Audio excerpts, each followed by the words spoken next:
해밍웨이는 우리가 다 아는 사람이죠. 해밍웨이는 바다와 노인이라는 작품으로 세계인의 주목을 받았고 그 당시에 또 노벨 문학상을 받았습니다.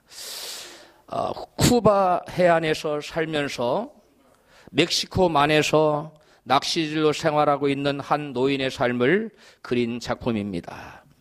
이 소설의 주인공 노인은 3개월에 가깝도록 고기 한 마리를 낚지 못하고 번번이 허탕만 치고 돌아오는 그러한 삶을 살아가고 있었습니다. 그러던 어느 날이었습니다.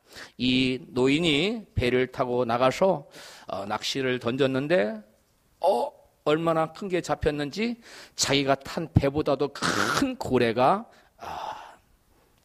걸려들었어. 그래서 그 고래를 끌어들이기 위해서 3일간에 걸친 사투 끝에 이 어마어마한 고래를 끌고 항구로 돌아옵니다. 그런데 항구에 돌아와 보니 사투 끝에 낚아올린 이 엄청난 고개가 여러분 돌아오는 길에 상어떼가 다 뜯어먹고 앙상한 뼈만 남았다는 이 얘기입니다. 여러분 이 소설을 읽어보면 참 허무하지 않습니까? 인생의 모습을 그린 이 얘기인데요. 어떤 인생이냐? 다 같이 따라서 합시다. 예수 없는 인생. 이 예수 없는 인생의 모습을 이 해밍웨이가 얼마나 기가 막히게 잘 묘사해 놨는지 몰라요. 엄청난 것을 낚았다고 생각했는데 이제 인생이 달라질 거라고 생각했는데 물거품이 되어버리지 않았습니까? 해밍웨이가 소설 속에서 묘사한 주인공 노인이 바로 하나님을 모른 채 세상을 사랑하며 살아가는 인생에 대한 정확한 묘사인 것입니다. 피땀을 흘리고 사투를 벌이며 그 무엇인가를 이루었다고 생각했는데 결국은 아무것도 남는 것이 없는 인생이라면 그 인생이 과연 의미 있는 인생입니까? 그 인생을 과연 우리는 성공한 인생이라고 말할 수 있습니까? 결코 그렇지 않습니다. 철저히 실패한 인생이요 무의미한 인생에 불과한 것입니다. 겉으로 보기에는 노인이 고래를 낚듯이 어마어마한 고래를 낚았듯이 이 세상 사람들이 큰 성공을 거둔 것 같지만 그것은 실상은 허상에 불과합니다. 그 인생의 종착역인 인생의 종말의 항구에 도달해 보면 상어에게 고기는 다 뜯기고 정작 자기에게 남는 것은 아무것도 없었다는 것입니다. 큰 것을 낚아도 남는 것이 없는 인생. 이 세상에서 큰 고기를 잡았다고 너무 좋아했는데 뼈다귀와 가시만이 남겨지는 인생. 사람들이 보기에는 큰 성공을 거두었다고 칭찬이 자자했는데 그것이 자기에게는 자기 영혼과는 아무런 상관이 없는 인생은 바로 허무한 인생인데 바로 예수 없는 인생입니다. 그러한 인생은 철저히 실패한 인생이요 무의미한 인생을 살다 가는 사람에 불과합니다. 예수님을 등지고 사는 인생은 실패할 수밖에 없음을 오늘 본문은 증거하고 있습니다. 본문 요한복음 21장 3절입니다. 시몬 베드로가 나는 물고기 잡으러 가노라 하매 저희가 우리도 함께 가겠다 하고 나가서 배에 올랐으나 이 밤에 아무것도 잡지 못하였더니 아멘. 제자들이 왜 밤이 맞도록 그물을 내리고 수고를 했는데 그것도 한 사람이 아닌 여러 제자들이 수고를 했는데 아무것도 잡은 것이 없는 쓰디쓴 실패를 맛보아야만 했습니까? 인생의 실패는 자세히 그 원인을 들여다보면 신앙의 실패에서 믿음의 실패에서 비롯되었음을 오늘 본문은 우리에게 보여주고 있습니다. 베드로는 예수는 몇 년간 쫓아다녔지요? 3년간 열심히 쫓아다녔습니다. 그리고 급기야 죽었다가 다시 사신 부활의 주님도 만나보는 감격도 체험한 그러한 신앙인입니다. 그럼에도 불구하고 베드로는 부활의 주님을 만나고 나서도 나는 뭐하러 가겠다고? 고기 잡으러 가겠다고 오늘 본문에 나와 있습니다. 3년간의 그리스도를 따르는 제자로서의 삶을 이제는 정리해버리고 마감하고 시리에 찬 베드로는 옛 직업으로 돌아가는 모습을 우리에게 보여주고 있습니다. 그러다 다른 제자들도 그러면 우리도 같이 고기를 잡으러 가겠다고 같이 나서는 모습이 오늘 성경에 기록되어 있습니다. 그들은 고기를 잡겠다고 밤이 왔도록 그물을 내렸으나 한 마리도 고기를 잡지 못한 채 먼 동이 터오고 있었어요. 날이 샌 겁니다. 제자들은 큰 낭패를 맛본 것입니다. 많은 물고기를 기대했는데 한 마리도 고기를 잡지 못했다는 것입니다. 주님과 동행했어야 할 제자들, 부활의 주님을 만나보고 감격했던 그 제자들, 그런데 그 감격은 온데간데 없는 그 제자들 모습이 바로 그들의 실패를 여러분 우리에게 짐작하게 해주는 것입니다. 그들의 삶 속에는 주님이 더 이상 계시지 않습니다. 이제 그들의 마음의 관심에는 무엇만 관심이 있습니까? 먹고 사는데, 고기 잡는 데에만 관심이 있습니다. 예수를 3년만 따라다녔는데 아무 소용없더라. 우리는 허탕친 인생을 살았다. 이제 내가 내 인생을 스스로 책임져야 되겠구나. 그리고 먹고 사는 일에 호구지책에 여러분 온 관심을 기울이고 고기를 잡으러 나간 그들의 모습에서 신앙의 모습을 발견할 수 있습니까? 제자의 모습을 발견할 수 있습니까? 전혀 그렇지 않습니다. 그것이 바로 오늘 본문에 나타난 제자들이 밤이 맞도록, 한 사람도 아닌 여러 제자들이 밤이 맞도록 그물을 내리고 동서사방으로 그룹을 내리지 않았겠습니까? 이쪽에서도 한번 내려보고 또 안 되면 저쪽에서 내려보고 밤이 맞도록 밤새도록 그물을 내렸으니까 여러분 얼마나 많은 시도를 했겠어요. 얼마나 많은 트라이를 했어요. 그런데도 고기는 한 마리도 잡히지 않았다는 것입니다. 여러분 그거 참 이상하지 않습니까? 바다에서 산뼈가 굵고 고기잡이의 베테랑들인데 그 많은 사람이 그토록 많은 그물을 내리고 또 내렸는데도 한 마리도 잡지 못했다니 참으로 이상한 일이 아닐 수가 없습니다. 그들은 얼마나 허탈했을까요? 얼마나 당황스러웠을까요? 내일이 얼마나 막막했을까요? 여러분 이것이 주님을 등지고 사는 사람들의 삶의 모습인 것입니다. 그러한 처절한 인생의 실패를 맛본 제자들에게 주님께서 새벽녘에 찾아오셨다고 주님 말씀하고 있습니다. 본문 4절입니다. 날이 새어갈 때에 예수께서 바닷가에 서셨으나 제자들이 예수신 줄 알지 못하는지라. 예수께서 이르시되 얘들아 너희에게 고기가 있느냐? 대답하되 없나이다. 가라사대 그물을 배 오른편에 던지라. 그리하면 어디리라 하신대 이에 던졌더니 고기가 많아 그물을 들 수 없더라. 아멘. 제자들이 밤이 맞도록 그물을 내렸으나 고기 한 마리도 잡지 못한 처절한 참담한 실패를 맛본 현장에, 허탈한 현장에, 그 실패 현장에 누가 지금 서 계셨다고요? 부활의 주님이 그 곁에 서 계셨다는 것입니다. 그런데 여러분 제자들은 주님이신 줄 알아보지 못하고 있습니다. 여러분 여기서 우리는 한 대목을 깨달아야 됩니다. 우리 성도들에게 실패가 없이 모든 일이 승승장구하고 잘 되면 얼마나 좋겠습니까마는 믿는 자들에게도 뭐가 있다는 거예요? 실패가 있다. 믿음이 하얀 곡소를 내리면 주님을 등지고 예수를 믿는다 하지만 우리의 눈이 세상을 향하고 있으면 주님을 등지고 주님 바라봐야 될 제자들이 주님의 얼굴을 바라보지 않고 주님을 등지고 세상을 바라볼 그때에는 우리 믿는 자들에게도 뭐가 반드시 찾아오게 돼 있다고요? 실패가 찾아올 수 있다는 것입니다. 그러나 우리 믿는 자들은 실패했을 때 여러분 끝이 아닙니다. 그러므로 우리 믿는 사람들에겐 절망할 필요가 없는 것은 그 실패 현장에 누가 찾아와 계시기 때문에 부활의 주님이 찾아와 계신다는 것입니다. 믿으시면 아멘 하십시다.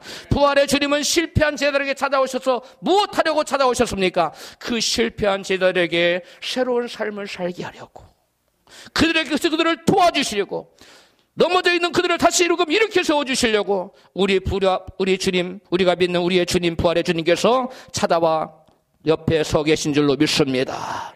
여러분 부활의 주님께서 저들에게 새로운 부활의 삶을 살도록, 새로운 일어나는 삶을 살도록 옆에 와 계시는데 제자들은 알아봤습니까? 전혀 눈치채지 못했습니다. 많은 경우에 실패한 성도들에게 찾아오셔서 도움의 손길을 펴시는 그 주님의 손길을 성도들은 주님이신 줄 잘 알지 못한다는 것입니다. 왜냐하면 주님께서 오늘 본문에서처럼 당신의 정체를 드러내시고 도와주셨습니까? 정체를 숨긴 채 도와주셨습니까? 대답을 못했어요. 당신의 정체를 드러내놓고 도와주신 것이 아니라 예수신 것을 감추시고 도와주셔요. 제자들은 알아보지 못했어요. 그리고 다 도와주시고 나서 얘들아 하고 나중에 부르니까 보니까 예수님의 눈을 열어 보게 하시니까 도와주신 분이 누구셨어요? 예수님이셨어요. 주님이셨어요. 여러분, 주님께서 정체를 드러내지 않고 도와주시니까 또 목사님이나 또 장로님, 집사님이 그리고 교우 하나가 또 우리 사장님이 한 말인 줄 알고 도와주신 줄 알고 그 우연한 말 같은데 여러분 그 우연한 말이 아니라 하나님에 의해서 도움의 말이었는 줄로 믿습니다. 동쪽은 우연히 한번 이쪽으로 한번 해봐라 한 말이 주님에 의해서 던져진 말일 수 있다는 거예요. 그러나 여러분 이 낙심한 제자들 주님을 등진 제자들은 그 주님의 말씀인지 몰랐어요. 그러나 그 말씀을 붙들고 나갔을 때 주님의 놀라운 기적의 역사를 주님의 도움을 체험했다는 것입니다. 여러분 제자들이 밤이 맞도록 그물을 내렸으나 한 마리도 잡지 못한 제자들 그들의 마음이 여러분 얼마나 힘들었을까 한번 생각해 보십시오. 이제는 내 힘으로 살아가야 한다고 생각했을 그때에 밤이 맞도록 그 고기 잡는 베테랑들이 밤이 맞도록 그물을 내린 한 마리도 잡지 못했을 때 한 마리도 고기를 잡지 못했을 때 그들의 마음이 얼마나 힘들었겠습니까? 제자들의 실패와 아픔을 아시는 예수님께서는 새벽 미명에 저들에게 찾아오셔서 고기를 잡도록 도와주셨습니다. 우리가 믿는 하나님 바로 이러한 하나님이라는 사실을 믿으시기를 바랍니다. 제자들은 자기들에게 많은 고기를 잡을 수 있도록 도와주신 분이 부활의 주님이라는 사실을 전혀 눈치채지 못했어요. 때때로 성도들이 크게 실패하여 앞길이 전혀 보이지 않고 그저 막막하고 방황할 때 그때 주님께서는 찾아오셔서 도우시려고 옆에 서 계신다는 사실을 믿으시기를 축복합니다. 본문에 보니까 주님이 당신의 정체를 드러낸 후에 도우신 것이 아니라 자신의 정체를 드러내지 않고 먼저 도우셨습니다. 많은 고기를 잡고 난 후에야 제자들은 자기들이 많은 고기를 잡도록 도와줬던 분이 바로 예수님이신 것을 깨달았습니다. 혹시 여러분 중에 실패를 맛보고 길이 보이지 않고 앞길이 막막하고 답답하신 분이 계시지 않습니까? 여러분이 알아차리지 못하셔서 그렇지 오늘 본문 말씀을 보니까 부활의 주님께서 옆에 와서 서서 우리를 도와주시려고 기다리고 있다는 사실을 믿으시기를 바랍니다. 우리 눈에 보이지 않지만 부활의 주님께서는 우리의 고통의 현장에 실패의 현장에 우리가 낙심하고 좌절하고 뒤로 나다빠지는 그 현장에 삶의 현장에 어려운 현장에 우리 부활의 주님께서 찾아오셔서 옆에 서 계셨고 우리에게 때때로 말씀하시고 인도하시고 우리에게 축복일로 한 걸음 한 걸음 우리의 걸음을 주장한다는 사실을 믿으시기를 바랍니다. 내 방법이 아닌 하나님의 방법대로 하나님이여 때가 아닌 하나님의 때에 하나님 가장 좋은 방법으로 저와 여러분을 도우시려고 우리 곁에 오셔서 우리에게 말을 거시고 우리를 인도하시기를 원하시는 주님을 믿으십시오. 여러분 우리 주님은 때때로 예기치 못한 모습으로 찾아오세요. 그래서 찾아오신 주님께서 저와 여러분에게 고기를 잡도록 이렇게도 말씀하시고 저렇게도 말씀하시고 이러한 환경으로도 끌고 가시고 저러한 환경으로 끌고 가셔서 마침내 하나님을 사랑하는 자로 합력하여 선을 이루도록 역사하시는 주님이신 것을 믿으시기를 바랍니다. 주님께서는 과연 어떻게 제자들을 실패의 자리에서 성공의 자리로 옮겨 주십니까? 제자들로 하여금 자신의 힘만으로 많은 고기를 잡는 성공적인 삶을 살 수 없다는 것을 깨닫게 하십니다. 본문 5절입니다. 예수께서 이르시되 얘들아 너희에게 고기가 있느냐? 대답하되 없나이다. 가라사대 그물을 배 오른편에 던지라. 그리하면 얻으리라 하신대 이에 던졌더니 고기가 많아 그물을 들 수 없더라. 아멘. 밤이 맞도록 그물을 내렸는데 한 마리도 잡지 못하는 참담한 실패를 한 제자들에게 주님께서 부활의 주님께서 찾아오셔서 가장 먼저 하신 말씀이 뭡니까? 무엇을 물어보셨어요? 너희가 지금 고기 잡았느냐 못 잡았느냐? 밤이 맞도록 너희들이 여러 나이 너희들이 고기를 내리고 너희들이 수고를 했는데 고기 잡았느냐 못 잡았느냐? 이걸 묻고 있습니다. 이게 무슨 말입니까? 너희 노력으로 너희 인생을 살 수 있느냐 묻고 계시는 것입니다. 너의 힘으로 네 인생을 스스로 책임질 수 있냐고 묻고 계신 겁니다. 그때 제자들은 솔직하게 대답했습니다. 뭐라고 했습니까? 주님 앞에 허세를 부리지 않고 주님 없습니다. Nothing.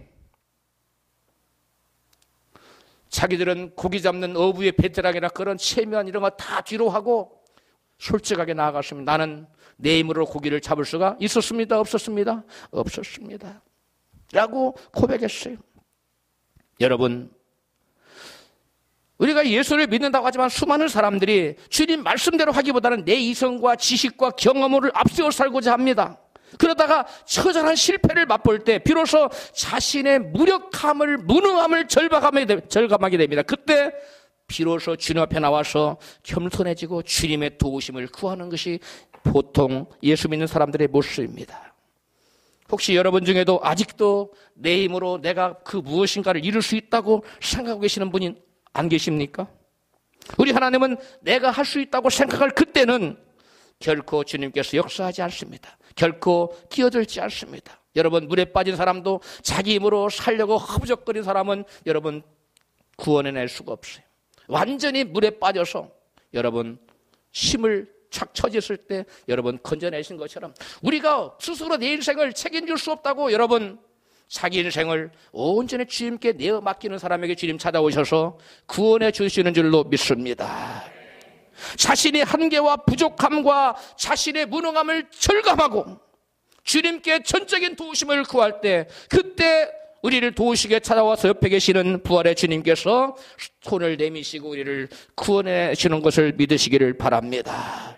여러분, 내 힘으로는 고기를 잡을 수 없었다고 제자들이 고백하자 주님께서는 고기를 잡도록 이같이 말씀합니다. 6절입니다. 가라사대 그물을 배 오른편에 던지라. 그리하면 얻으리라 하신대 이에 던졌더니 고기가 많아 그물을 들 수 없더라. 아멘. 고기를 잡으려거든 주님께서는 어떻게 하라고 말씀합니까? 배 오른편에 그물을 던지라고 말씀했습니다. 여기서 오른편은 영어로 right side예요. 영어로 right는 오른이란 뜻이에요. 올바른, 옳은, 그 다음에 의로운, 정상적인, 그 다음에 정당한 그런 의미를 가지고 있는 것이 여러분 right입니다. right. 이 우리 성경에 옳은이라고 그랬죠. 옳은. 그런데 뜻은 옳은. 이해 가세요? 옳은과 옳은 같은 읽기는 똑같이 읽어요. 발음은 똑같아요. 그런 옳은이라는 의미를 갖고 있어요. 오른쪽이라는 것은 정상적인, 그 다음에 정당한, 올바른, 바른 그런 거예요.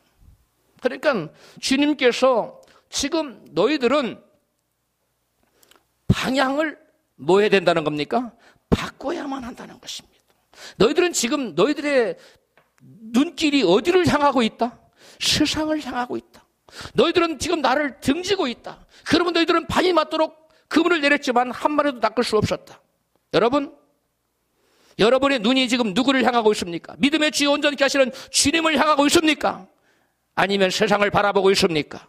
세상을 바라보고 있는 사람은 주님을 등지고 있는 사람입니다. 그러한 사람에게 주님은 너는 그물을 배 오른편으로 던지라고 말씀합니다. 여러분, 방향을 터나라는 것입니다. 회개하라는 것입니다. 제자들은 자기 인생의 힘으로, 자기 힘으로, 자기의 경험과 능력과 지식으로 고기 잡는 것을 내가 이런 것을 가지고 있으니까 살 수 있다고 생각했습니다. 그러나 여러분, 자기들이 믿었던 고기잡이 기술은 아무런 의미가 없었어요. 효력을 발휘하지 못했어요. 한 마리도 고기를 잡지 못했어요. 왜 그랬어요? 주님이 함께 계시지 않기 때문에. 그들이 여러분 방향을 주님을 향하지 않고 세상을 향하고 있었기 때문에 그렇습니다. 여러분, 저와 여러분의 눈이 주님을 등지고 세상을 바라보고 있다면 될 것 같지만 되지 않습니다. 그러나 저와 여러분 세상 등지고 주님만 보내, 세상 등지고 주님만 보내 그런 찬양이 있잖아요. 복음송 있잖아요. 그런 것처럼 세상 등지고 주님 바라볼 때 주님께서는 역사가 나타날 줄로, 역사해 주실 줄로 믿습니다. 바로 그 얘기예요. 배를 오른편으로 던져라. 옳은 방향으로 너희 인생길을 터나라.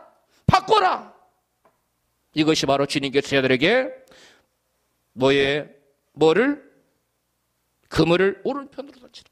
너희들은 그동안 올바른 쪽이 아닌 그릇된 방향으로 그물을 던졌다고 주님은 지적하고 있는 거예요. 여러분, 그물을 오른편으로 던지세요, 오른쪽으로 하세요. 그건 여러분, 오른쪽은 바른 쪽을 말하는 거예요. 정당한 방법으로, 올바른 방법으로 인생을 살라는 것입니다. 주님께로 방향을 턴하라는 것입니다. 여러분, 베드로와 다른 제자들이 물고기를 잡으러 간 것 그 자체가 의로우신 예수님, 올바로우신 예수님과 등을 돌린 삶의 모습입니다. 그러므로 주님을 등진 제자들은 실패할 수밖에 없었던 것입니다.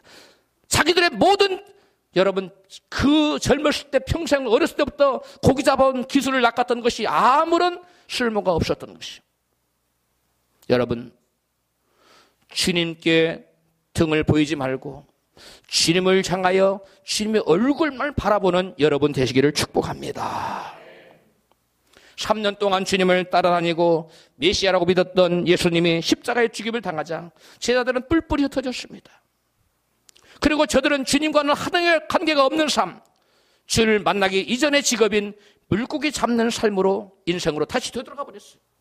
그러한 제자들에게 그물을 배 오른편으로 던지라고 하신 것은 바로 세상을 향하던 너희의 삶의 방향을 이제는 내 편으로 돌리라. 의로우신 하나님 편으로 너희 인생의 삶의 방법을 바꾸라. 이와 같이 들려주신 것입니다. 주님을 등지고 자기들의 힘만으로 고기를 잡으려는 인생은 밤이 맞도록 그물을 내렸지만 한 마리도 낚지 못했던 제자들과 똑같은 여러분 삶이 우리에게 펼쳐질 수밖에 없다는 것입니다. 여러분, 어리석게도 주님을 등지고 자기 힘으로 그릇된 방향으로 그물을 던지는 그러한 여러분 쓸데없이 수고하는 인생이 아닌 오른편으로 그물을 던짐으로, 주님께서 기뻐하시는 방향으로 그물을 던짐으로, 우리 한 걸음 한 걸음을 주님께서 기뻐하시는 방법으로 한 걸음 한 걸음을 내딛음으로 여러분 하나님께서 저희들에게 주시고자 하는 크고 놀라운 복이 우리에게 온전히 임하기를 주의 이름으로 축복합니다. 사람들이 생각할 때 여러분 그리스도가 없는 인생은 통제도 없고 구속도 없어서 자유로워서 굉장히 잘 될 것 같습니다. 행복할 것 같습니다. 그러나 잘 되지 않습니다. 여러분 결코 행복하지 않습니다. 어떤 통제도 없는, 그리스도가 없는 인생은 내 마음대로 살 수 있으니까 잘 살 것 같지만 그런 인생은 여러분 잘 사는 것이 아니라 실패할 수밖에 없다는 것입니다. 그리스도가 없는 인생은 사투 끝에 고래를 낚았지만 결국은 가시만 남고 아무것도 남는 것이 없는 무의미한 인생이 되고 마는 것입니다. 예수님께서 주님을 등지고 세상을 향한 제자들에게 그물을 오른편에 던지라는 것은 오른쪽으로 돌아오는 것입니다. 올바른 쪽으로 돌아오는 것입니다. 의의 길로 돌아오는 것입니다. 사망의 길로 돌아오는 것입니다. 성도의 마땅한 길로 돌아오라는 것입니다. 제자가 걸어야 할 마땅한 그 길로 돌아오라는 것입니다. 믿으시면 아멘 하십시다. 생명의 길이요 영생 천국의 길인 의의 길로 돌아오라는 주님의 초청의 말씀인 것입니다.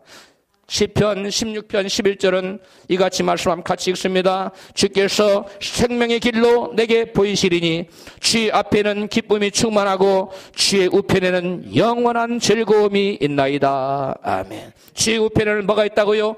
영원한 즐거움. 영원한 즐거움이 있는 곳이 어디입니까? 천국입니다. 여러분 우편의 길을 걸어가는 사람, 올바른 길을 걸어가는 사람, 의의 길로 걸어가는 사람, 주님이 기뻐하시는 길로 걸어가는 그 사람에게 하나님께서 영영한 여러분 천국의 기쁨을 주시겠다는 것입니다. 여러분 우리 모두 내가 원하는 여러분 그릇된 방향으로 그물을 내리지 말고 주님이 원하시는 올바른 방법, 올바른 방향, 사명의 길, 십자가의 길, 좁은 길을 택하여 걸음으로 하나님께서 주시기를 원하시는 만선의 축복을 받으시기를 주의 이름으로 축복합니다.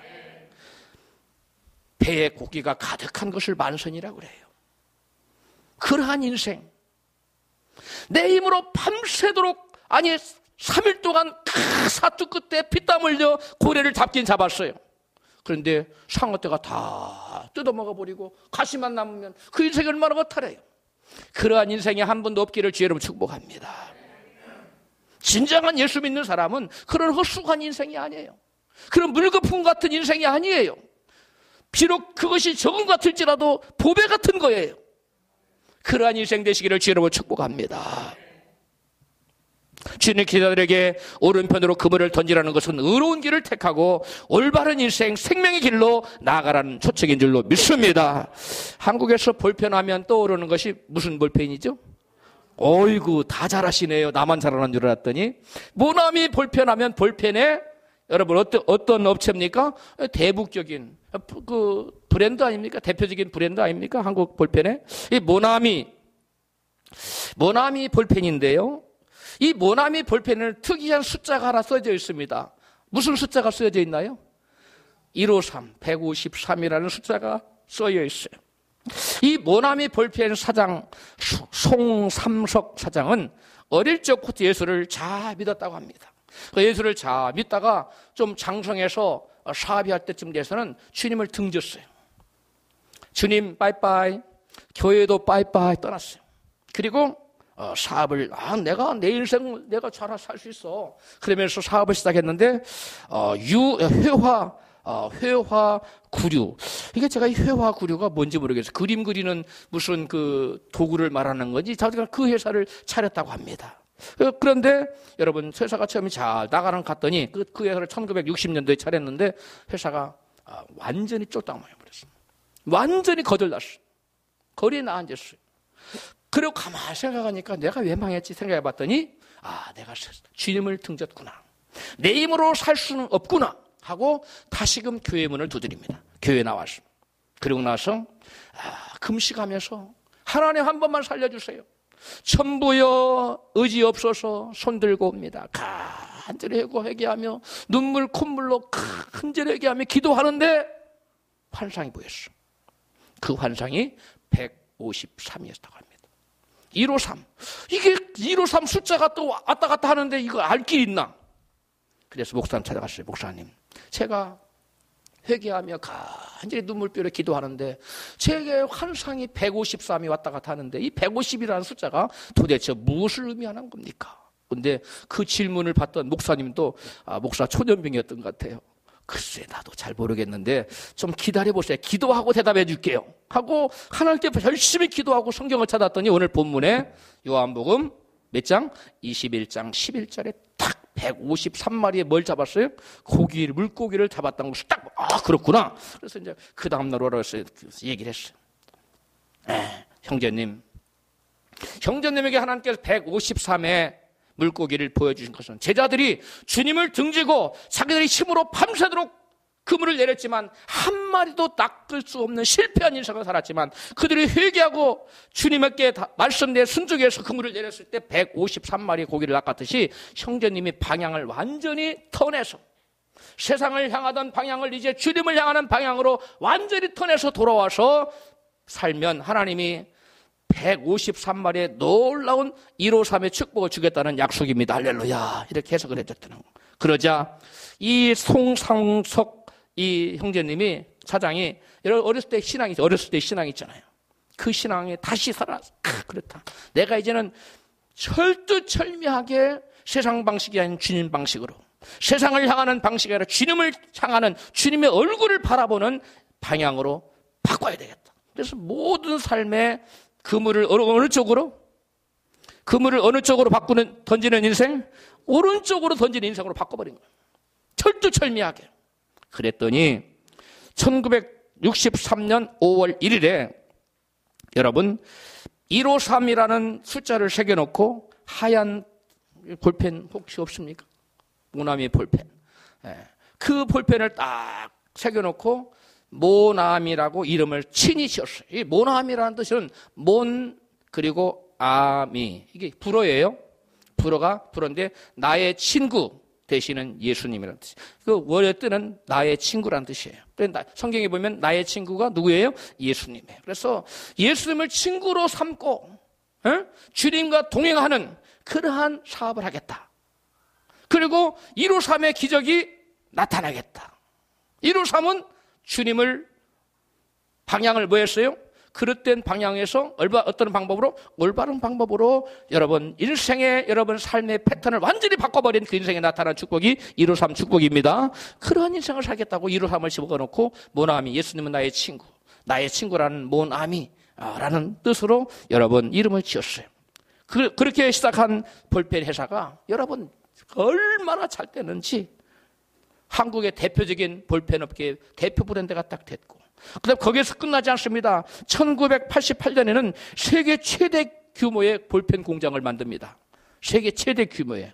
그리고 거기에서 끝나지 않고 그다음에 여러분 모나미 컴퓨터 시스템이라는 주식회사를 또 만들어서 모든 경찰서의 무슨 신원조의 모든 것은 그 모나미 시스템에서 다 구축해 놓은 거예요. 그다음에 거기에 끝나지 않고 여러분 요즘은 물류 배송업체 익스프레스 라인이라는 여러분 그 뭐라고 그랬죠? 그 택배 회사 전국적으로 깔아놨다는 그런 엄청난 회사로 축구해. 여러분 이와 같은 송삼석 회장님과 같이 완전히 인생을 터닝해서 그물을 오른편으로 던진 인생으로 바뀌시기를 주여 축복합니다. 여러분이 송삼석 회장처럼 그물을 오른편으로 바뀐 인생으로 바뀌기만 하면 반드시 무슨 축복이 오게 돼 있어요?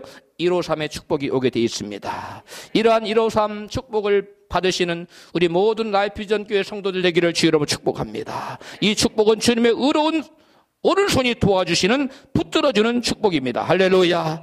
여러분 153의 축복이 어떤 축복인지를 본문 11절이니까 집에 오서 하고 있습니다. 시작. 시몬 베드로가 올라가서 그물을 육지에 끌어올리니 가득히 찬 큰 고기가 153마리라 이같이 많으나 그물이 찢어지지 아니하였더라. 아멘. 여러분 153마리의 고기가 얼마나 많은 양이었다는 것을 뭘로 표현해서 고기가 그물이 찢어지지 않았더라. 고기가 얼마나 많다. 고기가 굉장히 컸나 봐요. 고기가 그 정도 들으면 찢어질 법한데 찢어지지 않았다는 거예요. 얼마나 커다란 축복인가를 보여주고 있습니다. 여러분 주님 쪽으로 오른쪽으로 주님을 향하여 그물을 내리는 인생을 턴한 인생의 방향을 전환한 사람에게는 이와 같은 153의 축복이 만나는 사실을 마음에 새기시기를 주님으로 축복합니다. 실패한 가운데 찾아오신 주님으로부터 153의 축복을 받긴 받았는데 찢어져 버리면 얼마나 불행하겠습니까? 어떤 사람은 행복한 결혼을 시작했는데 주님 반대편으로 방향을 바꾸어 살다가 가정이 찢어버린 사람도 있어. 어떤 사람은 신령한 은혜를 받았는데 세상을 향해 살다가 은혜를 소멸해 버린 사람도 있어요. 또 어떤 사람은 사업의 축복을 받았는데 그만 교만해져서 세상을 향하여 살다가 사업의 그물이 찢어져 버린 사람도 있습니다. 여러분 153의 큰 복을 받아주시길 주님으로 축원합니다. 153의 복은 나의 무력함을 고백한 사람들에게 부활의 주님께서 찾아오셔서 많은 고기를 돕도록 도와주시는 축복이 153의 축복입니다. 153의 축복은 자신의 무력함을 절감하고 자신을 여러분 자신을 위해 세상을 향하던 그 방향을 완전히 주님을 위해 주님을 향하여 그물을 바꿔 던지는 방향을 완전히 바꾼 자에게 임하는 축복입니다. 할렐루야. 뿐만 아니라 153의 축복은 또 누구에게 임하냐면 주님의 말씀을 붙드는 자에게 임하는 축복입니다. 제자들이 153마리의 엄청난 양의 물고기를 잡을 수 있었던 것은 제자들이 들려준 말씀을 뭐 했기 때문이래요? 붙들었기 때문에 그렇습니다. 하나님께서는 천지 만물을 말씀으로 지으셨습니다. 예수님께서는 5,000명을 먹이실 때도 뭘로? 말씀으로. 물로 포도주를 만들 때도 말씀으로. 병든 자를 고칠 때도 말씀으로. 죽은 자를 살릴 때도 말씀으로. 전부 다 뭘로 역사하셨어요? 말씀으로. 그런데 그 들려진 말씀을 여러분 붙잡지 않는다면 그 들려준 말씀이 내가 그 말씀을 믿음으로 받지 않고 그 말씀에 순종하지 않는다면 그 말씀에 어떤 유익이 나타날까요? 어떤 역사가 나타날까요? 그 어떤 역사도 나타나지 않습니다. 성경은 그것을 같이 말씀합니다. 데살로니가 전서 2장 13절입니다. 우리가 하나님께 쉬지 않고 감사함은 우리가 너희에게 들은 바 하나님의 말씀을 받을 때에 사람의 말로 아니하고 하나님의 말씀으로 받음이니 진실로 그러하다. 이 말씀이 또한 너희 믿는 자 속에서 역사하느니라. 아멘. 말씀 받을 때 뭘로 받지 않고 사람의 말로 받지 않고 뭘로 받아? 하나님 말씀 받으니 진실로 그러하다. 이 말씀이 또한 어떤 자에게? 너희 믿는 자에게 뭐 한다고요? 역사한다. 미러클이 나타난다. 기적이 나타난다는 거예요. 말씀을 뭐 하는 자에게? 있는 자에게 말씀을 믿으십시오. 오늘 매주 목사님 증거하시는 말씀 중에 한 말씀이겠지. 그렇게 생각하지 마시고 하나님이 내게 주신 레마 음성을 들으시고 그 말씀을 가슴에 새기고 여러분 삶 속에 그 말씀을 실천하십시오. 그 말씀을 순종하며 사십시오. 그러면 여러분 놀라운 역사가 나타난다는 거예요. 하나님 말씀을 받을 때 믿음으로 받지 않고 그 말씀을 순종하지 아니하면 그 어떠한 역사도 일어날 수가 없는 것입니다. 말씀을 믿음으로 받을 때, 즉 말씀을 하나님 말씀으로 받고 그 말씀에 순종할 때 기적의 역사가 나타난다는 것입니다. 히브리서 4장 2절입니다. 그러나 그 들은 바 말씀이 저희에게 유익되지 못한 것은 듣는 자가 믿음을 화합치 아니함이라. 믿음을 화합치 않는 것은 믿음으로 들은 바 말씀에 믿음으로 뭐하지 않았다는 거예요? 반응하지 않았다는 겁니다. 즉 무슨 말이에요? 말씀을 듣기만 했지 뭐하지 않았다는 거예요? 순종하지 않았다는 거예요. 말씀을 실천하지 않았다는 거예요. 그러면 어떤 역사도 나타나. 그 말씀은 아무런 의미가 없어요. 말씀을 듣고 듣기만 하는 자는 어떠한 역사도 나타나지 않고 말씀을 듣고 행하는 자에게 복이 임하리라고 야고보 사도는 기록하고 있습니다. 따라합시다. 말씀을 듣고 행하는 자에게 복이 임하리라. 말씀을 듣고 행하지 않으면 어떤 복도 나타나지 않아요. 어떠한 역사도 나타나지 않아요. 여러분, 성경의 큰 복을 받아들인 위대한 신앙인들은 공통점이 있어요. 그 공통점 어떤 공통점이냐? 받은 말씀을 내 생각과 전혀 다르더라도 내 이성으로 이해가 하지 않을지라도 내 경험으로 도저히 맞지 않는 말씀일지라도 그 말씀에 대해서 뭘로 반응한 사람들입니까? 믿음으로 반응한 사람들이에요. 여러분 옆에 계신 분에게 축복해요. 말씀에 믿음으로 반응합시다. 아멘. 이게 여러분 위대한 인생이 되는 첫걸음이에요. 말씀에 믿음으로 반응하지 않고 말씀을 내 삶에 적용하지 않고 말씀에 내 순종하지 않으면 어떠한 놀라운 축복의 말씀도 다 여러분 날아가는 바람 같은 거예요. 어떠한 의미가 없어요. 말씀을 들음으로 여러분 믿음이 적으면 적은 대로 적은 만큼 실천하십시오. 믿음이 큰 사람은 크게 실천하고요. 여러분 말씀을 듣고 내게 적용하지 않으면 그 어떠한 축복의 말씀도 축복이 되지 못한다는 사실을 마음에 깊이 새기시기를 바랍니다. 여러분 성경의 몇 가지 예들을 놀라운 역사들이 여러분 자기 생각들과 맞지 않고 이성적으로 이해가 안 가고 말도 안 되는 하나님의 말씀 같은데 그 말씀을 붙들었더니 놀라운 역사들이 나타난 것들을 여러분에게 증거하고자 합니다. 여호사밧 왕을 여러분 아실 겁니다. 유다 왕이었죠. 근데 그 여호사밧 왕을 무너뜨리기 위해서 유다를 무너뜨리기 위해서 암몬과 모압과 세일산 거민들이 연합하여 3개국 연합군대가 여러분 여호사밧 왕을 찾아왔을 때 여호사밧 왕은 어떻게 했습니까? 하나님께 나가서 금식하며 부르짖어 기도해서 하나님 살려주십시오. 우리가 저들을 대항할 힘이 없습니다. 나라를 지킬 힘이 없습니다. 하나님 도와주세요. 그때 하나님께서 여러분 무명 선지자 야하시엘이라는 선지자를 세워서 이렇게 말씀합니다. 너희는 두려워 말며 놀라지 말고 내일 저희를 향하여 마주 나가라. 여러분 이게 참으로 이해가 안 가는 얘기입니다. 그 강력한 군대 앞에 아무런 대책도 없이 그냥 뭐하러 나가라? 그냥 서서 나가라는 거예요. 그러면 누가 역사하겠다고요? 하나님이 역사하겠다는 거예요. 여러분 이게 지금 무슨 행위와 같습니까? 자살 행위와 같아요. 엄청난 화력을 지닌 군대 앞에 여러분 아무런 대책도 없는 오합지졸의 군대를 끄지고 그냥 싸우러 나가라는 거예요. 죽겠다고 작정한 사람이 아니면 이렇게 할 수가 없는 겁니다. 그런데 여호사밧 왕과 그 백성의 지도자들은 그 말씀에 온전히 그 말씀 믿고 그 말씀에 순종해서 여러분 그 적군 앞에 적군이 인센이를 이루는 적군들 앞에 여러분 군대를 모집해서 나가는데 앞에다가 찬양대를 예복을 입혀가지고 찬양대 가운을 딱 입혀가지고 여호와 인자심을 찬양하세요. 하고 나갔어요. 여러분 그게 이해가 갑니까? 하나님의 말씀을 언제 믿지 않고 가능합니까? 그런데 그들은 온전히 믿었다는 거야. 그 믿음은 뭘로 표현됩니까? 순종으로 표현돼요. 그래서 그들이 그대로 나가잖아요.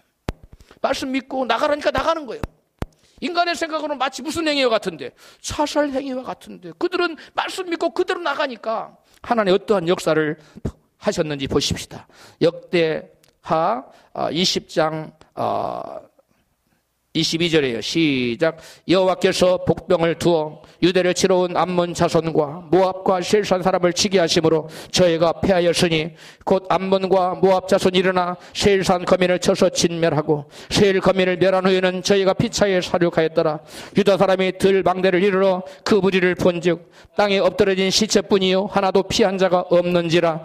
여호사밧과 북백성이 적군의 물건을 취할세 본즉 그 가운데 재물과 의복과 보물이 많이 있는 고로 각기 취하는데 그 물건이 너무 많아 능히 가져갈 수 없을 만큼 많음으로 사흘 동안에 취하고. 아멘. 여러분, 이스라엘 백성들이 말씀에 의지하여 여러분 싸우러 나갔더니, 매주 대하여 적군을 향해 나갔더니 하나님 역사하셔서 그 적군 3개군이 자기들끼리 자중지단이 일어나서 서로가 서로를 찔러 죽이고 다 죽었다는 거예요. 이스라엘 백성은 총 한 번 쐈습니까? 활 한 번 당겼습니까? 아무것도 안 했어요. 누가 다 하셨어요? 하나님이 하셨어요. 저와 여러분이 하나님을 전적으로 믿고 신뢰하면 누가 하시냐면 하나님이 하십니다. 믿으시면 아멘 하세요. 문제는 뭐냐면 하나님께서 세우신 종을 통해서 선포된 말씀을 하나님 말씀으로 믿고 그 말씀에 순종하느냐 순종하지 않느냐는 거예요. 순종하면 이와 같이 하나님이 역사하십니다. 그러나 우리는 많은 사람들이 믿지 못해요. 그 인간적인 잣대를 들여다 대요. 여러분, 하나님 말씀을 어떻게 인간적인 잣대로 됩니까? 어떻게 이성의 잣대로 재고 내 생각의 판단의 잣대로 재고 내 지식의 잣대로 재며 내 경험의 잣대로 어떻게 될 수 있습니까? 하나님의 말씀을. 하나님 말씀을 하나님 말씀으로 액면 그대로 받으시기를 여러분 축원합니다. 그때 역사가 나타나는 거예요. 내 힘의 능력에 많고 적음에 관계없어요. 지식에 많고 적음에 관계없습니다. 학위가 있고 없고가 소용없어요. 돈이 많고 적고 경험이 많고 적고 얼마나 똘똘하냐 그거 상관없어요. 믿느냐 믿지 않느냐에 달려있는 겁니다. 세상을 이기면 이것이니 곧 너희의 믿음이니라. 믿음이 이기네, 믿음이 이기네, 그런 찬양이 있지 않습니까? 믿음이 이기네. 할렐루야. 믿음이 이기는 거예요. 믿음이. 말씀을 믿을 때 환경이 아무리 지륵 같고 3개국이 아니라 30개국 300개국이 연합해서 쳐들어온다 할지라도 우리가 하나님 말씀 믿고 붙들고 믿음으로 나아가면, 말씀으로 나아가면 하나님이 다 정리하십니다. 문제가 있을 수 없어요. 환경 보고 두려워하지 마세요. 말씀만 붙잡으세요. 여러분이 낭떠러지 끝에 몰려서 금방 떨어져 죽을 것 같더라도 여러분 떨어지면 하나님 받아요. 성경에 나와 있어요. 누가 받는다고요? 하나님 받아요. 하나님 밀면 그냥 떨어지세요. 그런데 떨어질 때 내게 없는 날개가 나타나서 쫙 날고 있어. 우리가 이게 믿음의 날개예요. 할렐루야. 우리가 하도 믿음의 날개를 안 쓰니까 하나님 우리를 때때로 벼랑 끝에 세워놓고 밀어버리는 거예요. 좀 날아라. 믿음으로. 손 한번 펴봐요. 한번 날개짓 해보세요. 독수리 날개치며 올라간 것 같은. 이렇게 좀 날아보세요. 믿음으로. 아멘. 믿음으로 안 날고 딱 이러고 독수리 닭처럼 있으니까 하나님이 낭떠러지에 세워서 밀지요. 한번 날아봐. 내가 너 함께 할 것이야. 내가 너를 지킬 거야. 이루어질 거야. 왜 두려워해? 왜 나를 믿지 못해? 하고 밀어버리는 거예요. 그때 우리는 부득이 잘 안 펴지는 날개를 쭉 펴가지고 쭈쭈쭈 하다가 좀 날아보고 좀 더 자꾸 날다 보면 홀홀 날 수 있어요. 홀홀 나세요. 이게 믿음입니다. 여러분, 이스라엘 왕 여호람과 유다 왕 여호사밧이 모아다왕을 진벌하러 에돔 광야에 들어갔어요. 근데 마실 물이 없는 거예요. 열왕기하 3장 9절 시작. 이스라엘 왕이 유다 왕이 길을 둘러 행한 지 7일에 군사와 따라 생축을 먹일 물이 없는지라. 광야에서 마실 물이 없으면 어떻게 됩니까? 죽지요. 전쟁에 패할 수밖에. 여러분, 말들도 못 마시고 어떻게 다질 수 있습니까? 어떻게 질 수 있어요? 모압을 징벌하러 나갔는데 도리어 지금 징벌당할 위치에 있어요. 그래서 선지자 엘리사에게 가서 물었어요. 그랬더니 선지자 엘리사가 하나님 말씀을 이같이 전해줍니다. 열왕기하 3장 16절에 시작. 저가 하루되 여호와의 말씀이 이 골짜기에 개체를 많이 파라 하셨나이다. 여호와께 들으시기를 너희가 바람도 보지 못하고 비도 보지 못하되 이 골짜기에 물이 가득하여 너희와 너희 육축과 짐승이 마시리라 하셨나이다. 아멘. 여러분, 지금 빈들입니다.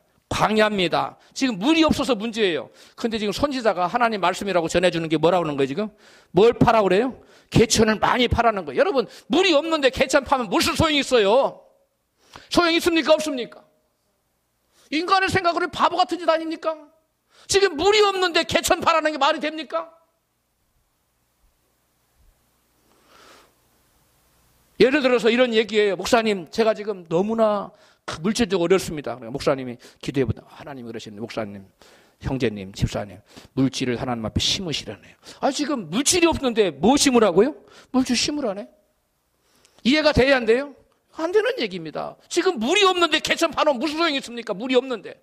그런데 여호사밧 왕과 여호람 왕은 어떻게 했어요? 개천을 많이 파뒀어요. 그런데 어떻게 됐습니까? 17절 시작.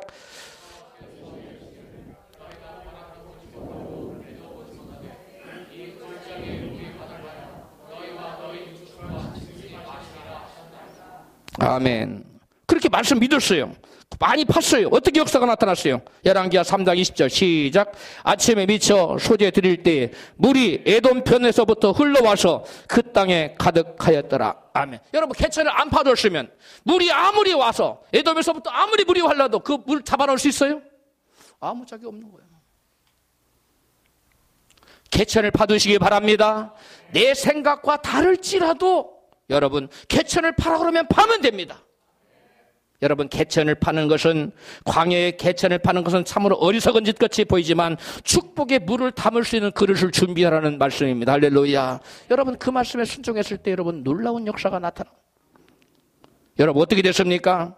열왕기하 3장 22절 시작. 아침에 모압 사람이 일찍 일어나서 해가 물에 비침으로 맞은편 물이 불고 피와 같음을 보고 가로되 이는 피라. 피는 저 왕들이 싸워 서로 죽인 것이로다. 모압 사람들아, 이제 노력하러 가자 하고 그 제격에 들어가며 모압 사람을 가자하고 24절 이스라엘 진에 이르니 이스라엘 사람이 일어나 모압 사람을 쳐서 그 앞에서 도망하게 하고 그 지경에 들어가며 모압 사람을 치고 그 성을 쳐서 헐고. 아멘. 여러분, 개천에 파놨더니 뭐가 들어왔어요? 물이. 그래서 자기들이 해갈했지요. 짐승들 다 먹이고 자기들이 해갈했지요. 그것으로 끝난 것이 아니라 저 모압에서 적군이 보니까 물이 아침 햇살에 보니까 뭐같이 보였어요?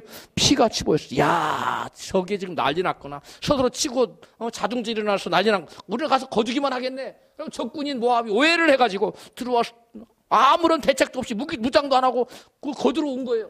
다 죽었다고 생각하고. 그래서 모압 족속을 다 쳐서 둘이 하나도 남지 않고 다 모압 족속까지 완전히 진멸시켰다는 거예요.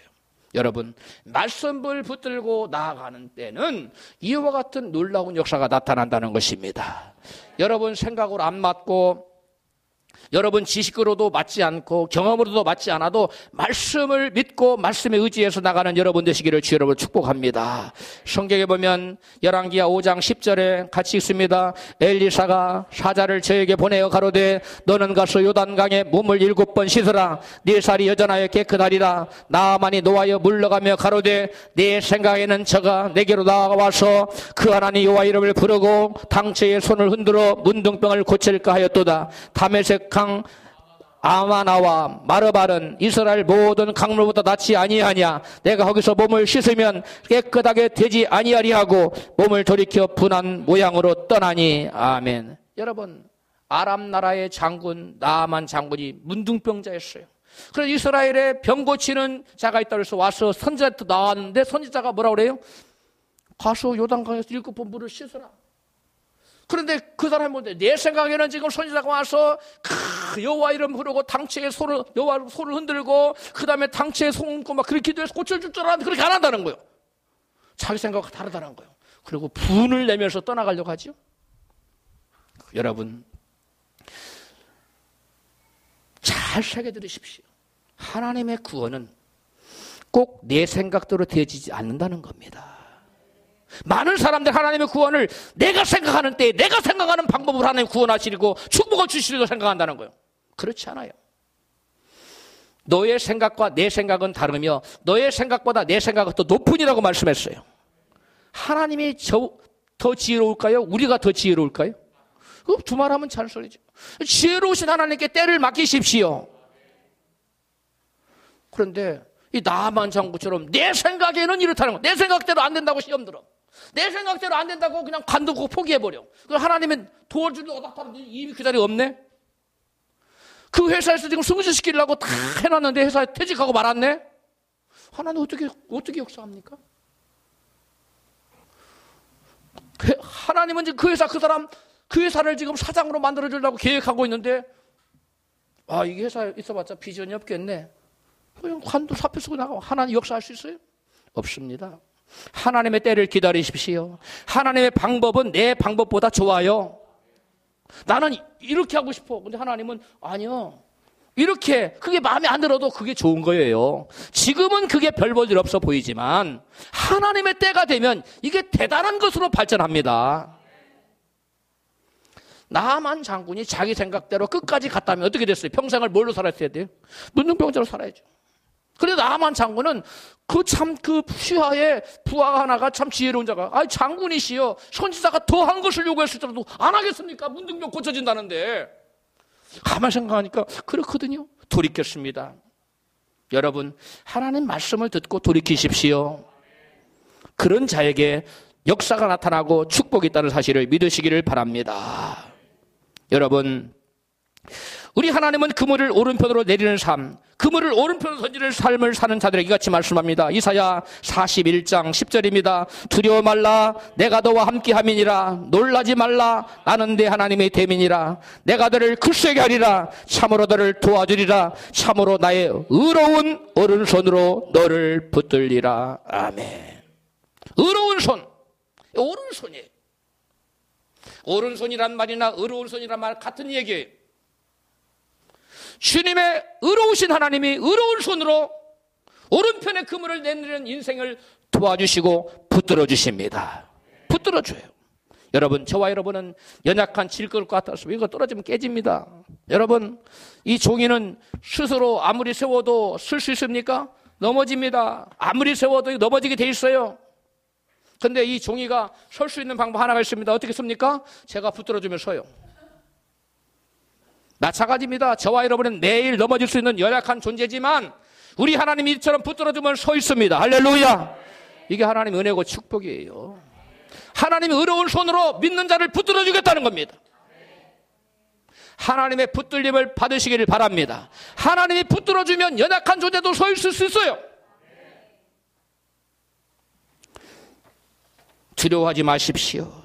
놀라지도 마십시오. 여러분, 주님이 함께 하세요. 주님이 도와주시겠다는 거예요. 어떻게 도와줘요? 내가 너를 붙들어 주겠다는 거예요. 넘어지지 않게. 너는 넘어질 수밖에 없는 연약한 존재야. 그러나 내가 너를 붙들어 줄 거야. 나의 강한 손으로, 나의 의로운 손으로 너를 붙들어 줄 거야. 다른 것이 다 잊어먹어지. 요거라도 기억하세요. 요거 붙들고 있는 거. 에? 하나님이 그렇게 붙들어 준다고 그랬지. 주보를 목사님 붙들고 있듯이. 이거 넘어져요. 이거 얼마나 약합니까? 바람 한번 훅 날아가. 아무리 바람 불어도 제가 붙들고 있어도 안 날아가, 이거. 태풍, 무슨 태풍이 와도 제가 붙잡고 있는데 안 넘어가. 안 나가. 안 쓰러져요. 네. 안 붙들고 있으니까 날아가잖아요, 이것은. 이건 안 붙들고 있으니까 날아가요. 근데 붙들고 있는 건 안 날아가요. 똑같은 종인데. 여러분, 이게 믿음의 삶이라는 거예요. 믿는 자에게 하나님 나타나시고 붙들어 주시고 도와준다는 거예요. 할렐루야. 지금 우리가 말씀 위에 믿음 위에 서 있다면 그것은 의로운 오른손이 우리를 붙들고 있다는 징표입니다. 우리의 가정이 서로 사랑하고 화평하게 살고 있는 것은 하나님의 의로운 손이 지금 우리 가정을 붙들고 있다는 거예요. 직장에 해고를 당하지 않고 그 다음에 사업이 흔들리지 않고 잘 되고 있고 서 있다는 것은 하나님의 의로운 손이 지금 뭐하고 있다는 거예요? 붙들고 있다는 여러분 증거입니다. 지금 우리의 생명이 여기 살아있어서 우리의 코에 호흡이 있다는 것은 하나님 등하신 오른손이 우리의 호흡을 뭐하고 있어요? 붙들어주고 있는 거예요. 우리 인간의 생사화복이 다 누구 손에 달렸어요? 살아계신 하나님 손에 달렸어요. 그거 믿으시기 바랍니다. 우리 주님께서는 오른편에 그물을 던지는 의의 길을 걷는 자들을 당신의 의로운 오른손으로 굳게 붙잡고 있어주겠다는 거예요. 주님의 약속을 믿으십시오. 오른편은 세상이나 자기 쪽이 아닌 주님 쪽으로 방향을 바꾼 사람들의 선택을 말합니다. 주님을 위한 선택, 자기 자신을 위한 선택이 아닌 주님을 위한 선택, 주님 말씀에 순종하는 선택, 주님 교회를 위한 선택이 바로 오른편으로 그물을 던지는 인생입니다. 자신의 입장이나 유불리를 고려하지 않고 오직 하나님 편에서만 생각하고 선택하는 사람이 오른편에 그물을 던지는 인생입니다. 이번에 교회 이전을 위해서 자신을 부인하고 그물을 오른편에 던진 형제 자매들에게 하나님께서 1호 3의 축복을 보여주지 않았습니까? 주님을 위해 죽고자 하는 자는 살 것이요 자신을 위해 살고자 하는 자는 죽으리라고 주님께서는 분명히 말씀하셨습니다. 주님을 위해 항상 오른편에 그물을 던지는 자가 되어 항상 승리자의 자리, 복받는 자리에 앉으시기를 주님의 이름으로 축원합니다.